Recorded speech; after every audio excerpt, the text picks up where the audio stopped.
là thật, hôm nay con miêu yêu này cũng phải đi cùng bần đạo một chuyến. Vậy là không còn gì để nói, đừng trách ta. Cho dù ngươi có gọi được Nhị Lang chân quân, bần đạo cũng không nể mặt đâu. Vô nghĩa vô pháp, phục lệnh chư thần. Thỉnh mời quán Giang Khẩu, Nhị Lang hiển thánh chân quân. Dương Tiện bái kiến tiên sinh. Dương Tiện ca, ngươi đến thật luôn à?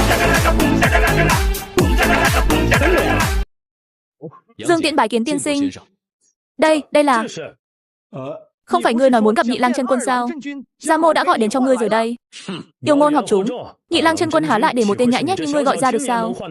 Bần đạo mặc kệ ngươi dùng thủ đoạn gì, ngươi và con miêu yêu này đều phải đi theo ta một chuyến.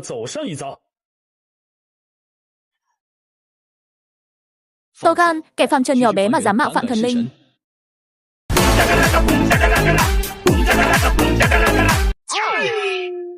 À đù, hóa ra là hàng thật à.